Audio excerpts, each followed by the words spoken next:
Hackmaster. Meet Zeke, a 12-year-old from Texas with a knack for building cafe racer bikes.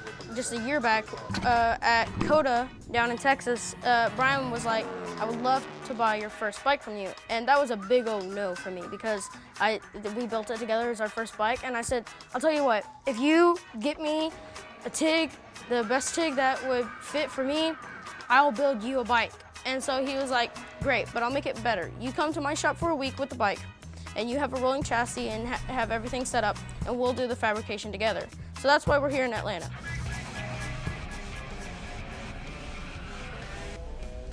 All right, Zeke, we got a lot to do, buddy. Yeah. And we have got to get through our design today. Right. We have to make some decisions. Right. So that's our challenge. Can't make a decision, you can't build a bike. No doubt.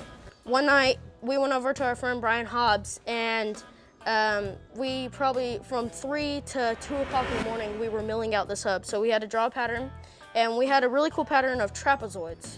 And just out of nowhere, in my mind, I thought it'd look cool if we didn't do circles, but we did trapezoids in the front hub. And so we cut out trapezoids, and that took forever to do. And then, come to find out, we get our tires and all, and they have trapezoids in them. And we look at the frame geometry, and it has trapezoids on it out. So doing that, we came up with a name for the bike called Zooid. So for the Zooid, this build, we want to make a really teeny little cafe racer. And by making it a small bike, which a lot of the cafes are, you're able to really dwarf the size of the sheet metal, because this thing probably gets like 60 miles to the gallon. You know, I think we really want to make this thing narrow. Like if you look at some of the bikes that have inspired us, these little, you know, GP racers, little bitty wheels are super narrow in the tank. Right. You know, they've got these great little fairings, and these dudes are probably like 5'6", so they fit on them a little bit better than I'm going to. Right. But look how teeny these tanks are. They're interesting because they just get such like cool shapes that you can't get out of a full-size bike. Right. You know, and that's one of the things that made me excited to build a little bike, you know, is how narrow they are. Right. Bryan's dad had a little SL 100 motorcycle, and Bryan showed us a picture of him and his dad on this motorcycle. And I really think that that little motorcycle thing, you know, was big for Bryan. Okay, so this is kind of a top view sketch, obviously down 3/4, and you can see how narrow we can make it. So I think what's important is that we need to narrow that frame a little bit. Right through the here. Center. Yep. This press part is going to have to be. I think we can cut some of that out. So let's try to cut that through the frame, narrow it.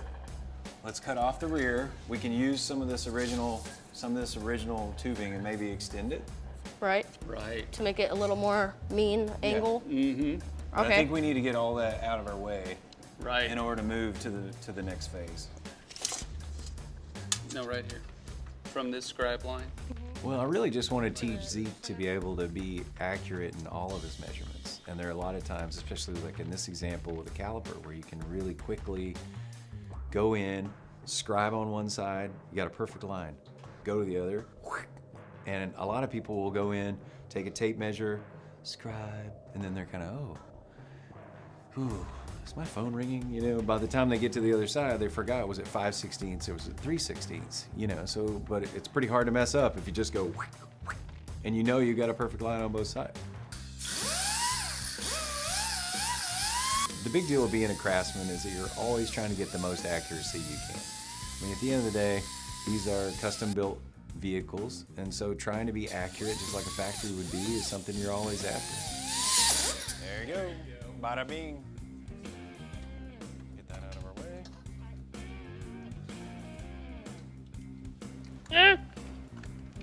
Here we go. Don't hurt yourself with that big motor. It has nothing in it. It's like 8 pounds, 80 pounds. Look how strong that guy is. Lift a motor with one hand. So while I'm finishing off the bike, why don't I send Zeke and Patrick over to make sure that the bolts are all switched out to ARPs on the engine, which is head bolt grade. They're stainless, so they're not going to rust or tarnish in any way, and they just look beautiful, and we know we can rely on them. I mean, do you know the value of these AR pins? Yes. Yes, I do. This is gonna be so awesome.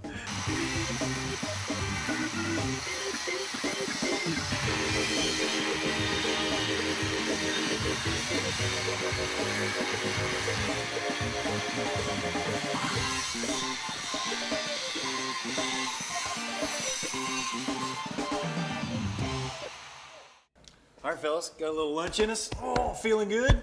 Real good. Little recap, frame's coming along good. Need to do some bracing. ARPs are going well. Cool. Looking beautiful. What do you think about cutting that top triple tube down so we can Probably get a be cleaner a good line? time now while the motor's out. Right. Go ahead and get it done. So, all right, why don't I help you do that? That would be awesome. And then Now, are we gonna mill it down or just cut it down with a grinder? we're gonna do both. Right. So, all right, well, let's get it on. I like that Patrick makes sure that Zeke is taking in all the information, so he's almost like a filter, and he'll see that, hey, this is something that Zeke should learn. Hey Zeke, Yep. why don't you come over and take a look at this? And I want to make sure that he comes over, gets his hands on it, and works with it. What's up? Okay, so we need to pull the top of this triple off, right? Okay. Why don't you grab the T-wrenches so we can do that? Alrighty. What size is it? 6? Yeah, I think so. Now, here's what Bryan showed me while you were busy with that over there. I think I bounced back and forth the whole time between trying to study Patrick and how he has developed such an advanced, interesting, smart kid, to remembering me working with my dad on some, construction projects as a kid.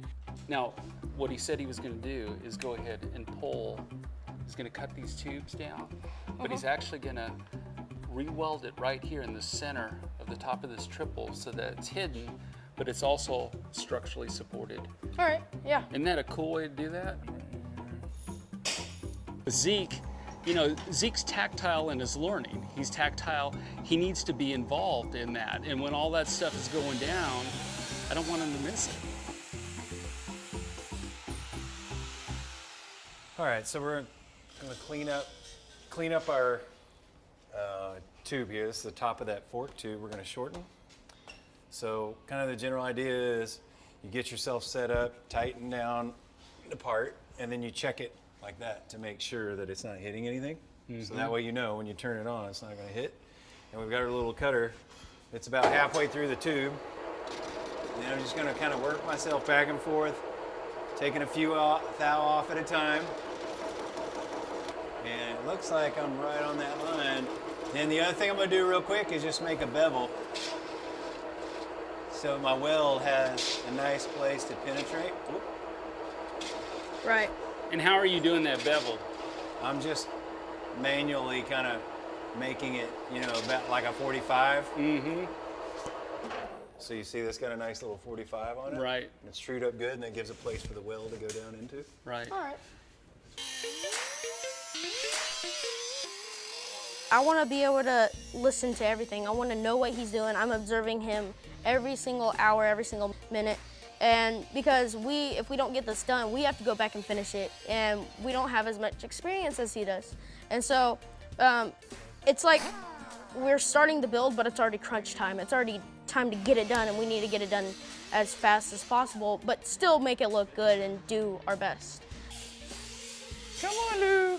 You ready to go get Cannon? Over here. Over here, come on. Ready to go get Cannon? Gotta go get my boy. All right, man. All right. So you're gonna leave us So- here alone? Yeah. Don't burn the place down. Oh man. Please. We'll take care of it. All right. See ya. And don't be filling up the minivan. Fuller Moto to ourselves.